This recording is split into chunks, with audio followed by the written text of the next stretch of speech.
Ladies and gentlemen, welcome to East versus West.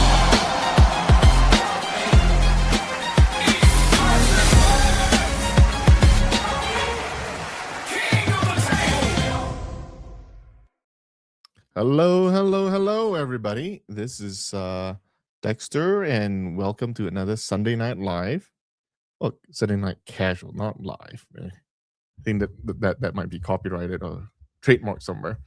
But today, first off, I'd like to show you guys something super cool.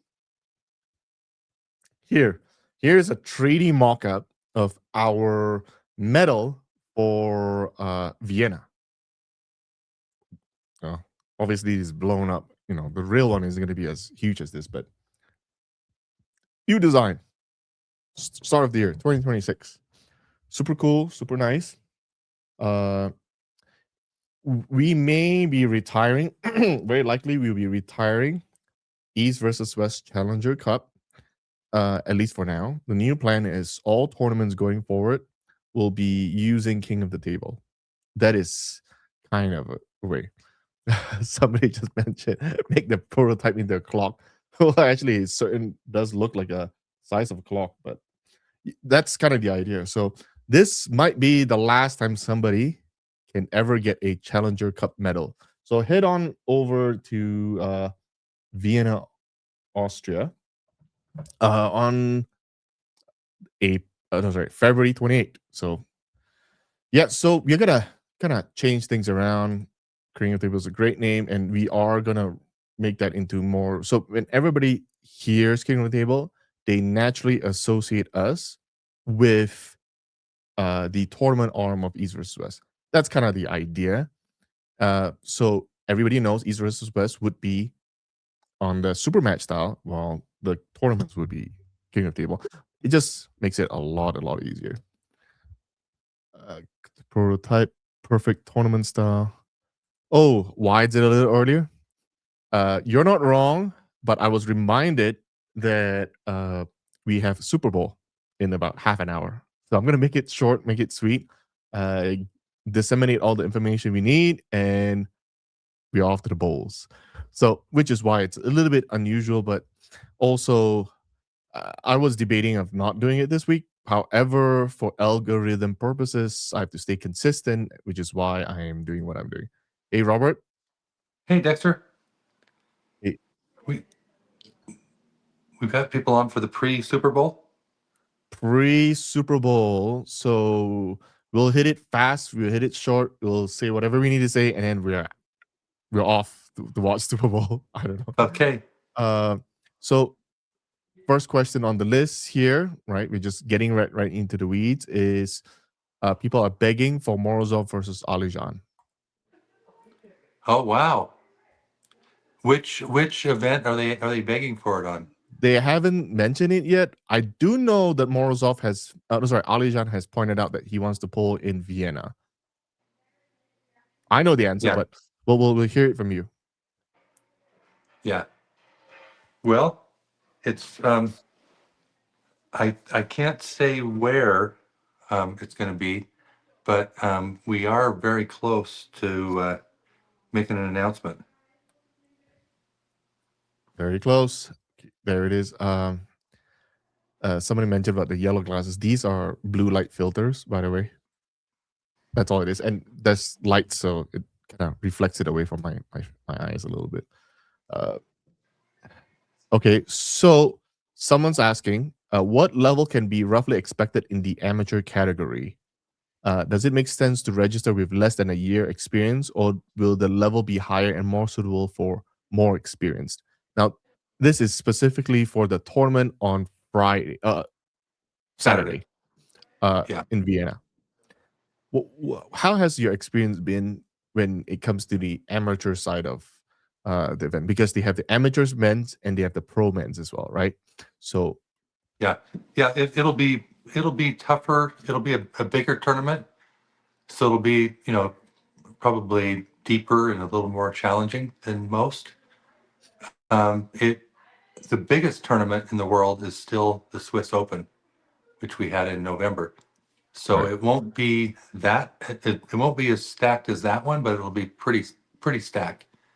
But amateur certainly won't be anywhere near as difficult as the pro. Yeah. You know, my recommendation is to still do it just so that you kind of know how well you stack up to everybody else, to the community, because you may surprise yourself by you being, you know, a lot better than you think you are sometimes, right? So the only way to really tell is to just do it. Um, I don't know.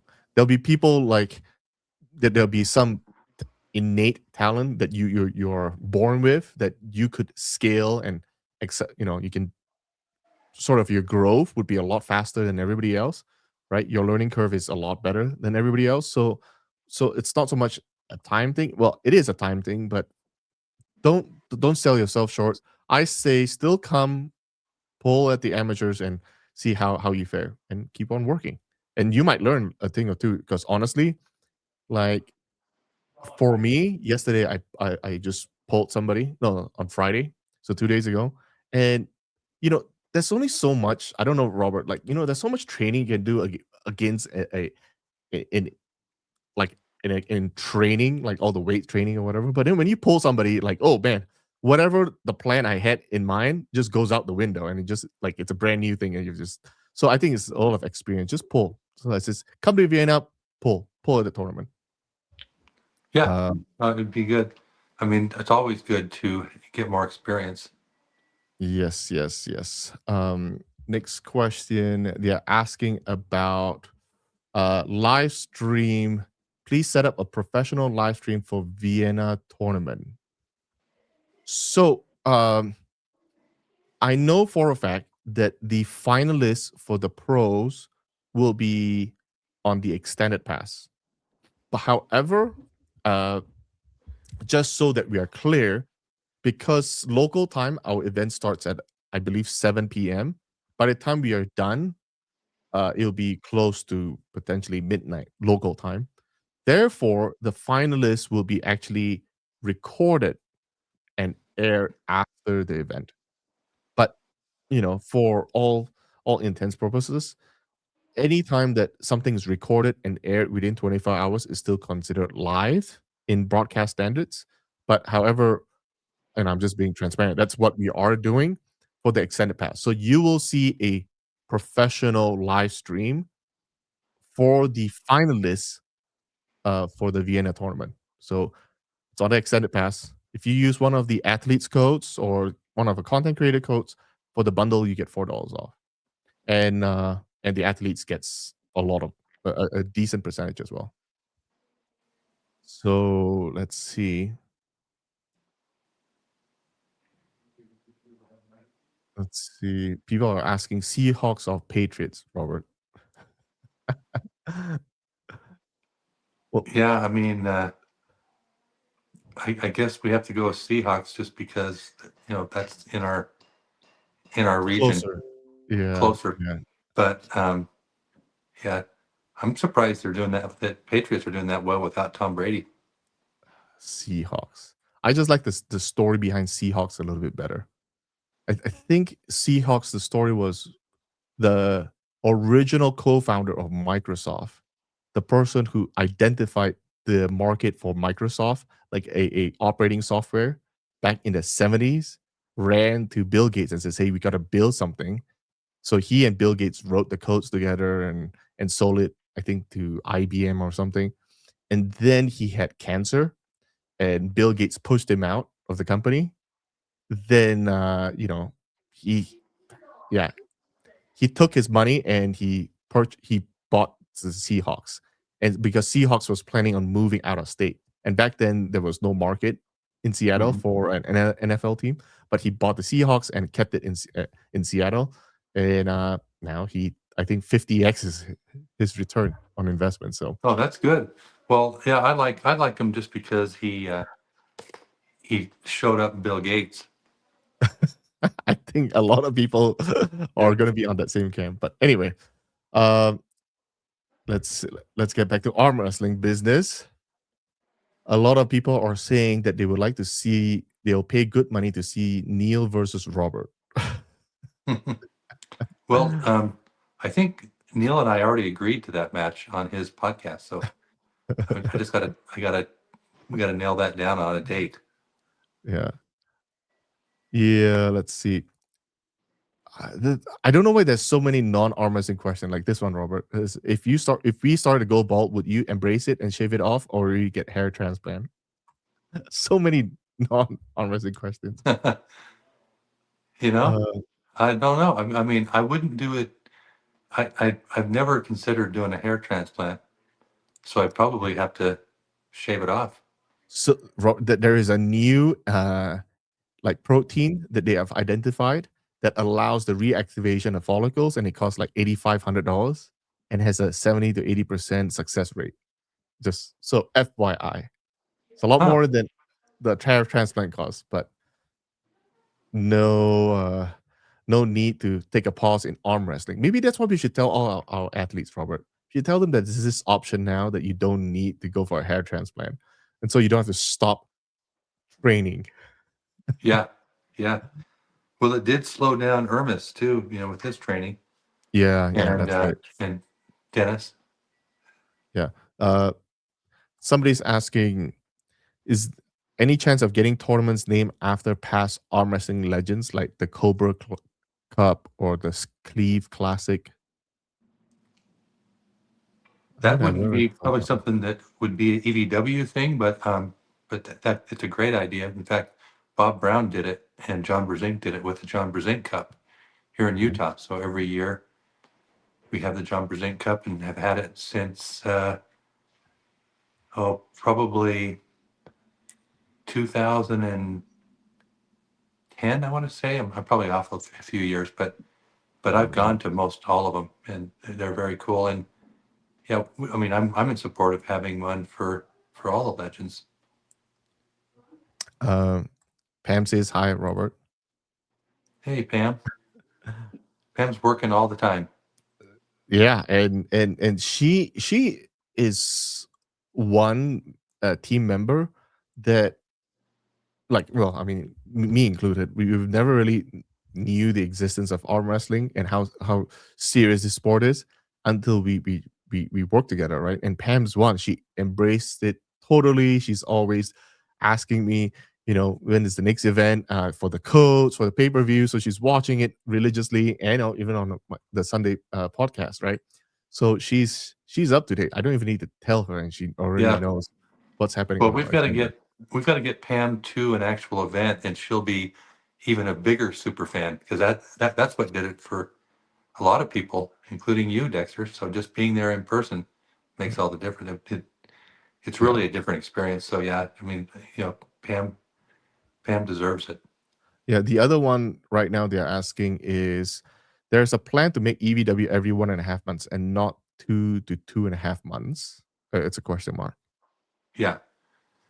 Yeah. So the only reason it was so long this time because last year it was February 15th, so 2 weeks earlier than so the reason why is we tried to do it on February 7th, and there was a conflict with schedules and not from our side, but from other people that were necessary.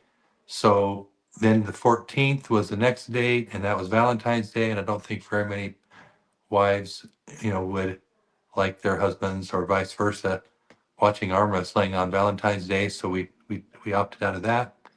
And the 21st, Devin was in Costa Rica. He'd already planned that.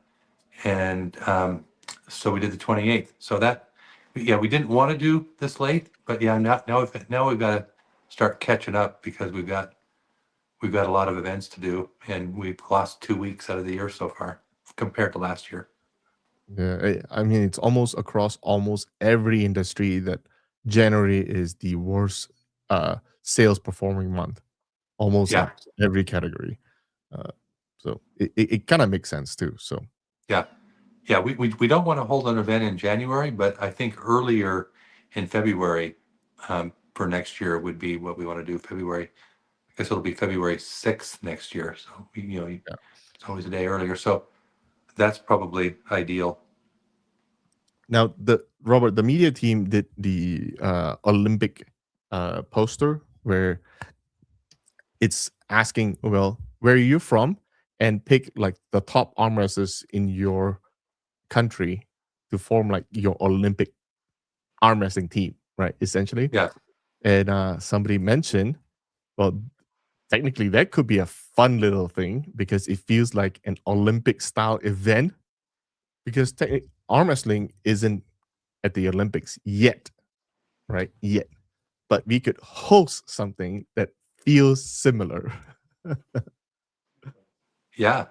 Well, I mean, Russia's getting close to not being banned anymore with the Olympic Committee and with WAF.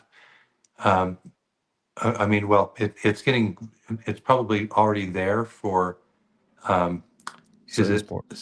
is it soccer? I can't remember what sport it was that's ready to lift the ban on Russia.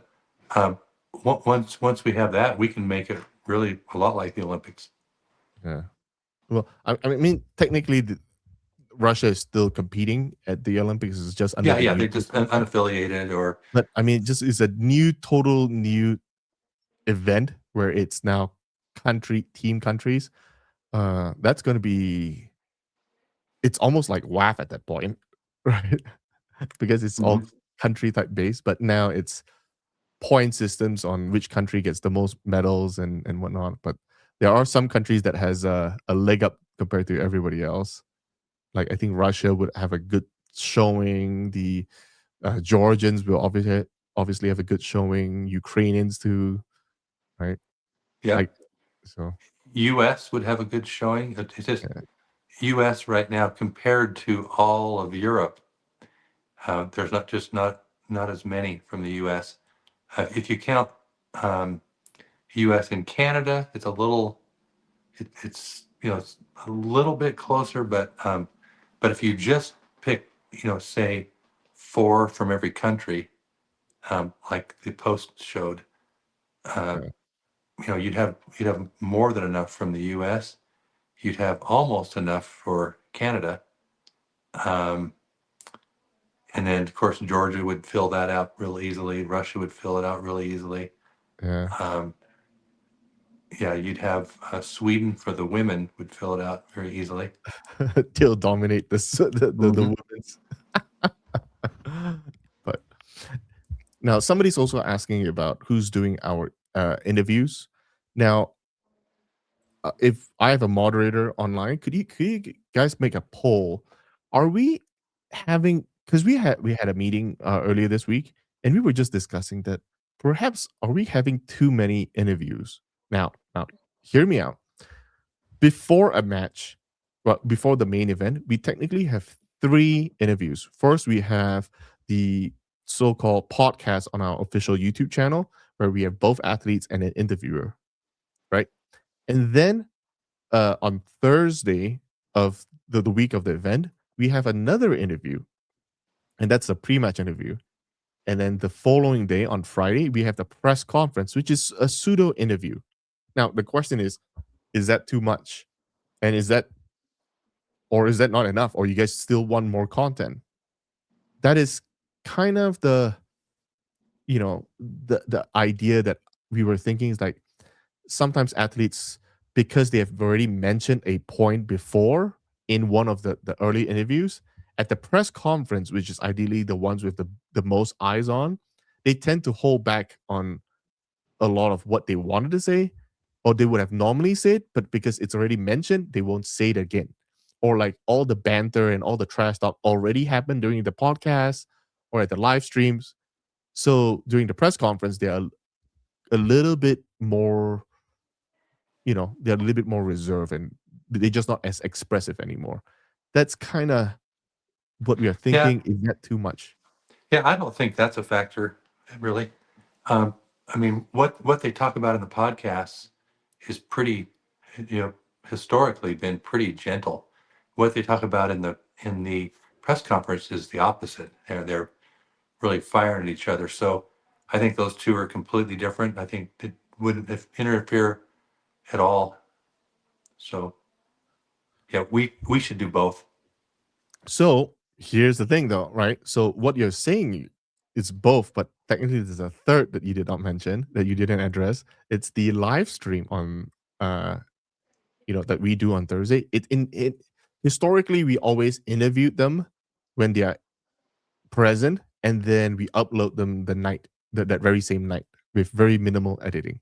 Right? It's the one we will create like studio, but as of 2 events ago, I believe it was Switzerland. It's when Mhm. we just decide, hey, you know what? Instead of doing a recorded session, let's just have a long live stream, like 5 6 hours long. Right? That was very well received. But so here are some of the comments. So one of the comments is, I believe having two is enough. Maybe get rid of the live stream one, but the other two are in the sweet spot, which are the two that you mentioned, the podcast and the press conference. So getting rid of the live stream, right? Yeah, Uh, so I like the live stream on that we did in Switzerland, where it was a real comfortable setting with sofas and coffee tables and everybody's kind of together. It wasn't just two people. Typically, it was more, and it was more casual, more kind of a fun setting. I think we should do that setting again for Yeah. Vienna. So what I was what we also noticed from the Swiss experience was that people loved the live stream so much that the press conference was now compared to, and people didn't felt like the press conference was at the same level anymore, because all the fun banter and all the casualness of where athletes were free to express out in a very individualized manner, well, personal manner, because now it's just me and you, right? Like Devin was on the couch with Vitali and Levon, and they could just like, hey, you ducking me, and you, okay, well, who's ducking who, right? Let's do a poll right now, right? But on a press conference, you can't have that kind of banner. Hmm. So people really enjoyed that. But our press conference took a hit because people were comparing that, and that's why in Atlantic City we pulled back the live stream a little bit and not make it too unstructured and so casual, to the point where it I wanted to save some of the banter and trash talk and push it to the press conference. That's kind of what I was, you know, Yeah, so that would be good to see what the fans want to see. Um, in other words, I think we want to do the podcast, we want to do the live, we want to do the press conference, but do we also want to do that live the stream. interviews on Thursday? So here's another comment. I personally love when you, Dexter, went live and walked around talking to all the athletes and people at the hotel. It was low key and personal. Yeah, this one is, it's more of a extremely casual, right? Especially, I think I did a Sunday night podcast with Devin and Matt Mass at the lobby of the hotel in Switzerland. I think that was also pretty fun because it was just right after the show. The very next day, people were all pumped up, ready to go, with all the very recent, fresh memories. I think that would be good. Um, so here's another one that would suggest opposite. XAYC says, I don't think there's enough content right now before the event to get rid of the live stream. See? So maybe that's another in support of Mm. doing all three. Which is also what I'm also seeing, because, right now, don't get me wrong, I think our content creator and our news media, right, so they're doing a fantastic job. They're disseminating information out super fast, and they're creating as much content as they possibly can. But the community is nowhere mature enough. When I say mature, I'm talking about how established compared to other sports that have, you know, arguably, well, not arguably, but definitively a lot bigger eyeballs and a bigger crowd. So therefore, with a bigger crowd, there's a lot more content going around, right? So that's why I'm also not completely sold that we have too many interviews, or we really need more content, basically. Yeah, so I Uh, guess the question is, what kind of content do fans want? Do they want more interview podcast, content, or do they want more content, like promotional for the match. Things that are more exciting, like we've got out there right now that are kind of teasers for the event. Yeah, you're not completely wrong.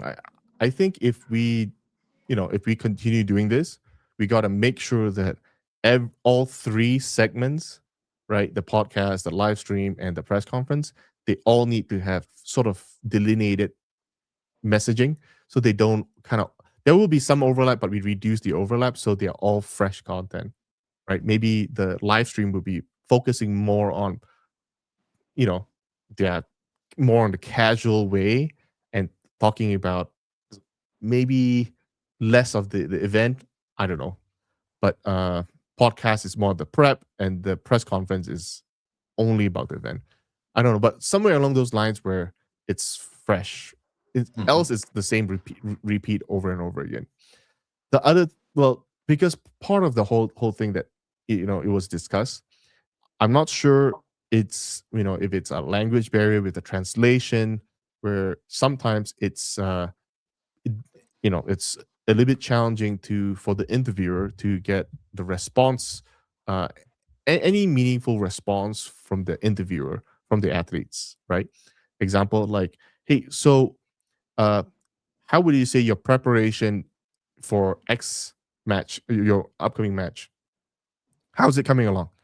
And instead of just, yeah, it's coming along real well. I've been training this, right? Some athletes would just say good, and they just pause and wait and nothing, right?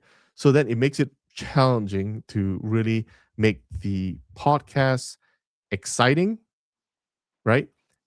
Sometimes to me, it could also hurt the athlete themselves or the match itself, because now it's not as portrayed very energetic and exciting because of the responses.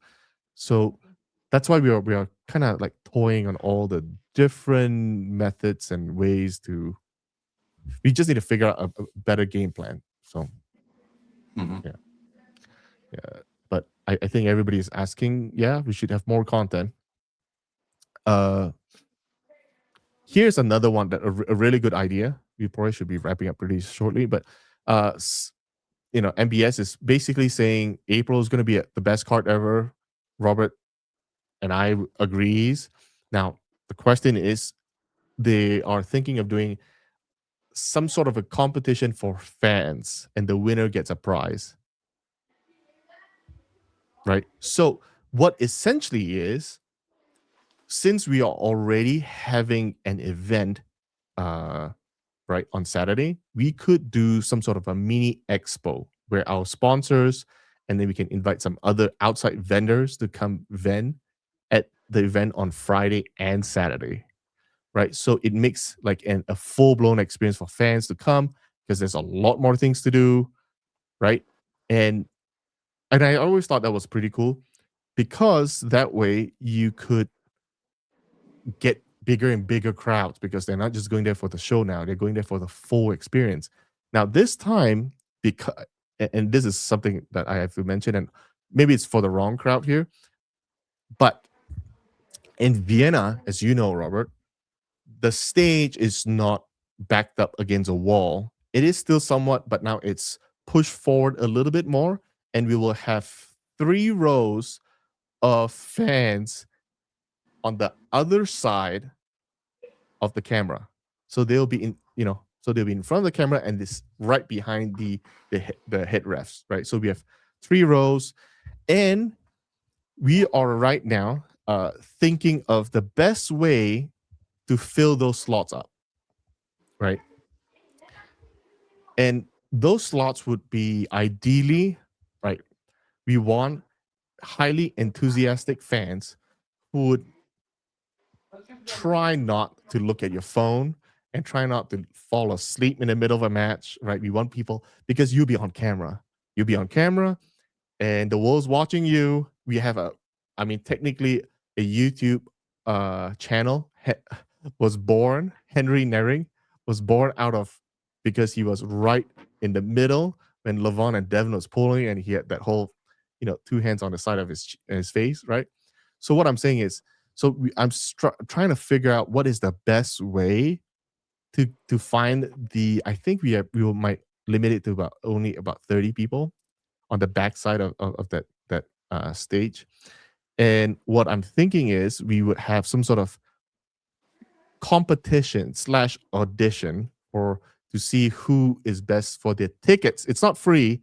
They still need to get at least a ticket to get upgraded to get set right there, because that is a very critical component. Because if we get somebody who's sleeping half the show, now obviously that's not, I'm exaggerating, but if he's sleeping half the show, it will look really bad on camera. So, but that's kind of the context of Yeah, so finding we should something. invite Henry as one of those people, since he's the poster child. He's Yeah. he's where the idea was born. Yeah. Now, no. So we will technically now, from my recollection, the tournament on in Germany is not ran by us, correct, Robert? Yeah, it's a tournament. It's a small tournament with no connection to us. They're doing it in conjunction with FIBO. They already had that lined up before we even Yep. had any kind of a correspondence with FIBO. So, Yep. so they are doing a tournament. It'll be very small, and it won't be affiliated with us. Yeah. Yep. So that would be a weird one, but going forward, that the idea is we will always have a tournament in conjunction with our main event. Now, due to a short time, I'm gonna also announce something super cool. Going forward, our jerseys. We have built up a system in partnership with our partner factory in China to have all our fans who are buying our jerseys have the capability of personalizing their jerseys with their own name or whatever name. You can even pick one of our athletes' name, no problem. But you can personalize that name. And I think, with no added cost. The only thing, it just takes a little bit more time for them to process and print things, and obviously the shipping. But we are thinking it takes about 2 to 2.5 weeks to get it, from the time you place the order. And I think that's pretty cool. Soon we'll also allow adding flags to the jerseys when the time is appropriate. But for the most part, this would be the first event that we are testing this system out. So it'd be super exciting for you guys to try and get your feedback if this is even something that you guys care about. But so, however, it's not live yet because the factories are currently not accepting new orders because they're closing for the Lunar New Year. So it's only at the end of the month where it's resume. They'll resume operation. So we will only start selling and offering this new jersey style at the end of the month when it's closer to our event. Just so everybody knows. But with that, I don't think we have anything else. So it's either Seahawks or Patriots. Robert, do you have anything to add? No, I think we just missed the pledge of or the national anthem. So we better let everybody go. All right. Well, thank you, everybody, and we'll see you guys next week. All right. Thanks, Dexter.